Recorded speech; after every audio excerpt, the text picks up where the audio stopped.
Mga ka-clover, kayo ba ay mahilig maglagay ng halaman sa inyong kwarto? Sa paniniwala ng Feng Shui at ilang pamahiin, hindi lahat ng halaman ay angkop ilagay sa loob ng kwarto.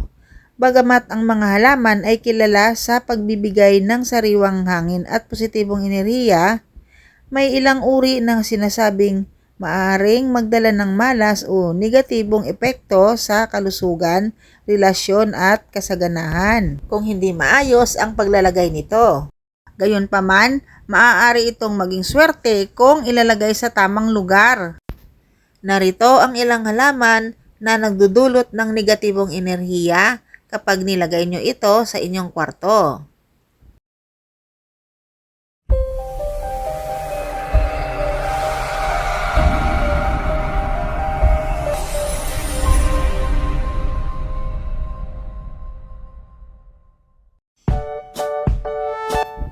Kapag nais nyong maglagay ng halaman sa inyong kwarto, piliin ang mga malalambot ang dahon tulad ng peace lily, lucky bamboo o pothos or money plant na sinasabing nagdadala ng swerte at positibong enerhiya. Number 1, snake plant or sansevieria ay may halo-halong paniniwala pagdating sa Feng Shui. Sa isang banda, sinasabing naglilinis ito ng hangin at may kakayahang sumipsip ng toxins. Kaya madalas itong inirekomenda bilang indoor plant. Ngunit sa Feng Shui, itinuturing itong malas sa kwarto dahil sa mga sumusunod na dahilan. Matutulis na dahon. Ang mahahaba at matutulis nitong dahon ay sumisimbolo ng sharp energy o sharp chi na maaaring magdulot ng tensyon, stress at hindi mapayapang enerhiya sa isang lugar na dapat ay para sa pahinga at relaxation. Aggressive energy. Sinasabing ang snake plant ay may masyadong matapang na enerhiya na mas angkop sa opisina o business areas kaysa sa kwarto, kung saan dapat ay kalmado at balanse ang aura. Negatibong epekto sa relasyon. May paniniwala na ang snake plant ay maaaring magdulot ng hindi pagkakaunawaan sa pagitan ng magkapareha o pamilya dahil sa cutting energy ng kanyang matatalas na dahon. Marami ang nakakaalam sa atin na ang snake plant ay isa sa mga halaman na maswerte ngayong 2025. Ngunit ang snake plant ay kagaya rin ng mga maraming halaman na bawal siya sa isang lugar na nagdadala ng negative energy. Mga ka-clover, gaya ng sinasabi ko sa inyo sa iba nating video ay mahilig talaga ako sa halaman. Bata pa lang ako ay mahilig talaga ako sa halaman. Nagmana rin ako sa nanay ko kasi noong araw marami din talaga siyang halaman sa aming paligid, sa aming bakuran.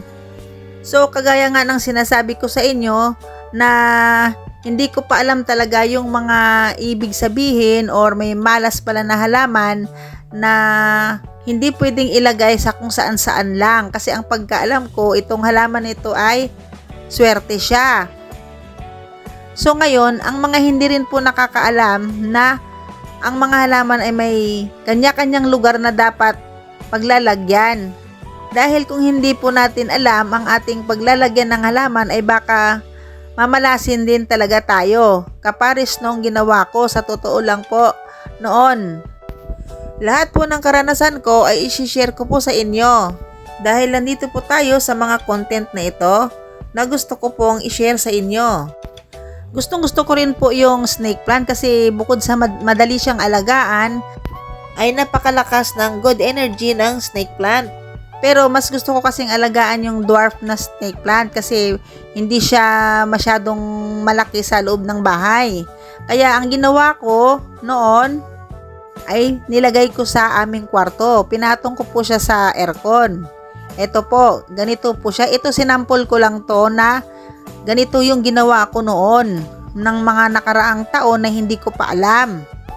Kaya simula noon, hindi na ako naglagay ng snake plant dito sa aming kwarto.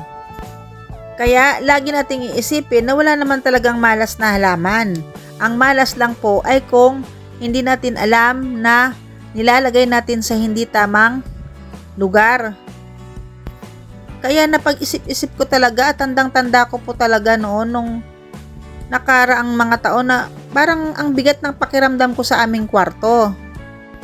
Nakakayaman pong sabihin pero sa totoo lang, lagi kaming nag-aaway ng asawa ko noon, para kaming asot pusa ba. Pero yung away namin ay parang yung mga bata lang, na may mga bagay na hindi kami nagkakasundo. Totoong totoo po talaga. Pero hindi maganda, 'di ba? Pero ewan ko ba bakit lagi kaming ganon. So, sabi ko, hindi kaya ang dahilan ang dahil sa snake plant? At meron din tayong mga negative energy sa loob ng ating kwarto. Dahil sa totoo lang po mga ka-clover, ang dami-dami pong mga bagay na bawal sa loob ng bahay na hindi natin alam na ito pala ay malas na mga ginagawa natin. Isa pa, lagi akong naglilinis talaga ng bahay. Malaging malinis yung aming kwarto, pero parang para sa akin bakit ang bigat ng aking pakiramdam. At yun nga, may nakapagsabi sa akin na isang kaibigan na malas ang snake plant sa kwarto. Nang pumunta ang kaibigan ko sa aming bahay, nag-aayos po ako ng mga halaman ko. Habang nag-uusap ay binanggit niya sa akin na malas daw ang snake plant sa kwarto. So, bigla naman akong napaisip na meron ako sa aming kwarto, kaya agad kong inalis at hindi na lang ako naglagay ng halaman na kahit ano. Yun pala ay may mga halaman pa din na maswerteng ilagay sa kwarto. Yung mga bagay naman na swerteng halaman sa loob ng kwarto ay gagawin po natin sa ibang video po yan, para hindi po tayo naguguluhan at hindi po masyadong hahaba yung ating video. Kaya simula noon, hindi na ako naglagay ng snake plant sa aming kwarto. Kahit ano nga po, sa ngayon hindi talaga ako naglalagay pa ng mga halaman sa aming kwarto. Kasi naman po yung aming dalawang pusa na makulit ay minsan kinakain nila, nginangat-ngat. Parang ganun po. Number 2, cactus at mga matutulis na halaman. Dahil sa kanilang matatalim na tinik, dahil pinaniniwalaang magdadala ito ng negatibong enerhiya at maaaring magdulot ng away o malas sa relasyon, sigalot at hadlang sa swerte. Ayon sa Feng Shui at ilang pamahiin, narito ang mga kahulugan at simbolismo nito. Negatibong enerhiya or Qi. Ang matutulis na dulo o tinik ng cactus ay naglalabas ng Xia Qi o poison arrows. Isang negatibong enerhiya na maaaring magdulot ng stress, hindi pagkakaunawaan at masamang vibes sa paligid, pagtatalo at problema sa relasyon. Dahil sa matatalim nitong tinik, sinasabing maaaring maging sanhi ito ng madalas na pagtatalo sa pagitan ng mag-asawa o magkakasama sa bahay. Kaya, hindi ito inirekomenda sa loob ng kwarto, lalo na kung gusto mong mapanatili ang harmony sa relasyon. Ang cactus ay maaaring makaapekto ito sa iyong mental at emosyonal na estado.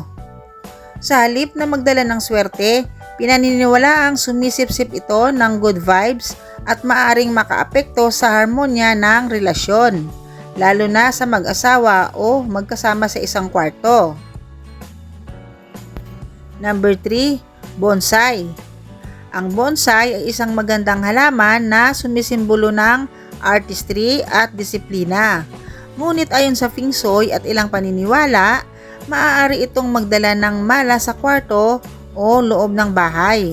Narito ang mga dahilan kung bakit. Sumisimbolo ng stunted growth o kawalan ng pag-unlad. Ang bonsai ay isang puno na sadyang pinaliit at pinigilan ang natural nitong paglaki. Dahil dito, itinuturing itong bilang simbolo ng pagkaantala sa progreso sa buhay, karera at personal na pag-unlad. Maaaring makaapekto ito sa enerhiya ng kwarto, lalo na kung nais mong lumago at umasenso sa buhay. Sa Feng Shui, ang halaman ay sumisimbolo ng buhay at kasaganaan. Ngunit ang bonsai ay parang sinadyang pigilan ang kanyang likas na paglago. Kaya may paniniwala na maaari itong magdala ng hindi inaasahang balakid o pagsubok sa buhay, lalo na sa aspetong pinansyal at emosyonal. Ang kwarto ay dapat may relaxing at harmonious energy, ngunit ang bonsai ay may manipis na enerhiya na maaaring magdulot ng kawalan ng balanse. Maaari rin itong makaimpluwensya sa iyong estado ng isip, na parang may pumipigil sa iyong mga layunin o pangarap. So, paano maiwasan ang negatibong epekto? Ang bonsai ay para lang sa labas ng bahay, sa inyong garden. Katulad po nitong sa akin, sa gilid lang po namin ng bahay nilalagay ko ang aking mga bonsai. Dahil masama ang bonsai sa loob ng bahay, kaya dito lang ang aking bonsai sa gilid ng aming bahay. Napakaganda talaga ng bonsai tingnan dahil bukod sa may artistry ito, habang tumatagal po ang ating bonsai ay lalo pong tumataas ang kanyang kalidad. Kapag binenta nyo po ito siya ay lalo po siyang tumataas ang presyo habang tumatanda po. Basta't siguraduhin huwag ilagay sa kwarto kung nais mong dumaloy ng maayos ang good energy para sa pagpapahinga at pag-unlad. Number 4, oleander o dahon ng laurna. Ang oleander ay isang magandang ornamental plant na may mabangong bulaklak, pero itinuturing itong malas sa kwarto at sa loob ng bahay dahil sa mga sumusunod na dahilan. Nakakalason at delikado. Ang pinakamalaking dahilan kung bakit hindi inirekomenda ang oleander sa kwarto ay isa itong nakakalason. Lahat ng bahagi nito, dahon, bulaklak at sanga ay may toxic compounds na maaring makasama sa tao at hayop kapag nakain o nalanghap sa malapitang exposure. Sa isang lugar tulad ng kwarto, kung saan kulob ang hangin, maaring hindi ito ligtas. Bagaman mabango ang bulaklak ng oleander, ang sobrang tapang ng amoy nito ay maaring magdulot ng sakit sa ulo, pagkahilo o hirap sa paghinga, lalo na sa may mga sensitibong pangamoy o may allergy. Ang kwarto ay dapat may kalmadong enerhiya at ang sobrang amoy ng halaman ay maaring magdulot ng discomfort. Sa Feng Shui, ang mga halaman ay may toxins o may negatibong epekto sa kalusugan ay hindi inirekomenda sa loob ng bahay, lalo na sa kwarto, dahil sinasabing nagdadala ito ng negative energy at malas. Sa ilang kultura, ang oleander ay inuugnay sa pighati at panganib, kaya hindi ito magandang ilagay sa isang espasyo ng pahinga at pagpapahinga tulad ng kwarto. Kaya kung gusto mo pa rin ng oleander sa bahay, mas mainam itong ilagay sa labas, tulad ng hardin o terrace, upang maiwasan ang toxicity sa loob ng tahanan. Number 5, ivy plant. Ang ivy plant ay isang gumagapang na halaman na madalas ginagamit bilang dekorasyon sa loob ng bahay. Gayunpaman, sa Feng Shui at iba pang paniniwala, itinuturing itong malas sa kwarto dahil sa mga sumusunod na dahilan. Ang ivy plant ay sumisimbolo ng pagkakapit sa negatibong enerhiya. Ang ivy ay isang gumagapang na halaman na nangangailangan ng suporta mula sa isang bagay para lumago. Dahil dito, sinasabing sumisimbolo ito ng pagsandig sa iba o pagiging dependent na maaring makaapekto sa iyong personal na kalayaan at paglago. Sa kwarto, maaring makaapekto ito sa iyong mental at emosyonal na estado, lalo na kung nais mong maging independent o magkaroon ng positibong pagbabago sa buhay. Nagpapahiwatig ng kalungkutan o kawalang lakas. Sa ilang kultura, ang ivy ay nauugnay sa kalungkutan, pag-iisa at kahinaan, lalo na kung ito ay nalalanta o hindi maayos na tumutubo. Kung ilalagay ito sa kwarto, maaring makaapekto ito sa iyong emosyonal na estado at magdala ng mabigat na enerhiya. dahil ang ivy ay gumagapang at kumakapit sa ibang halaman o estruktura. Sinasabi itong sumisimbolo ng isang relasyon na hindi balanse, kung saan ang isang tao ay sobrang umaasa sa iba. Sa Feng Shui, maaaring ito ay magdulot ng hindi pagkakaintindihan sa isang relasyon, lalo na sa magkasama sa kwarto. Ang ivy plant ay maaaring magdulot ng mold at allergens na hindi maganda sa indoor air quality. Sa kulob na espasyo tulad ng kwarto, maaaring magdulot ito ng respiratory issues sa mga sensitibo sa allergens. So, kailan ito nagiging maswerte? Sa kabila ng negatibong simbolismo nito sa kwarto, ang ivy plant ay maaaring maging swerte kung ilalagay sa tamang lugar, tulad ng labas ng bahay o hardin, dahil sinasabing ito ay sumisimbolo rin ng proteksyon at resilience. Number 6, Dama de Noche. Ang Dama de Noche ay isang halaman na kilala sa matapang at matamis nitong halimuyak tuwing gabi. Bagaman marami ang naaakit sa bango nito, itinuturing itong hindi angkop o malas sa kwarto dahil sa mga sumusunod na dahilan. Ang bango ng Dama de Noche ay napakalakas, lalo na sa gabi, kaya maaaring magdulot ito ng sakit ng ulo, pagkahilo o hirap sa paghinga, lalo na kung ang kwarto ay may kulob na hangin. Ang sobrang tapang ng pabango sa paligid ay maaaring makaapekto sa kalidad ng iyong paghinga at maging sanhi ng insomnia o mababaw na tulog. Naglalabas ng chemicals na maaaring magdulot ng allergy o iritasyon. Ang Dama de Noche ay mayroong compounds na maaaring maging sanhi ng allergic reaction sa ilan, tulad ng pag-ubo, pangangati ng ilong at pananakit ng ulo. Dahil ang kwarto ay isang saradong espasyo, maaring mag-ipon ang mga kemikal na inilalabas nito at makaapekto sa iyong kalusugan. Sa koneksyon sa pamahiin at malas na enerhiya, pinaniniwalaan ang matapang na amoy ng bulaklak sa gabi ay inuugnay sa espiritual na enerhiya o presensya ng mga kaluluwa. Kaya may mga nagsasabi na maaaring magdala ito ng hindi ka nais-nais na enerhiya sa kwarto. Ang Dama de Noche ay madalas makita sa mga sementeryo at lumang bahay, kaya may paniniwala rin na nagdadala ito ng lungkot o negatibong aura.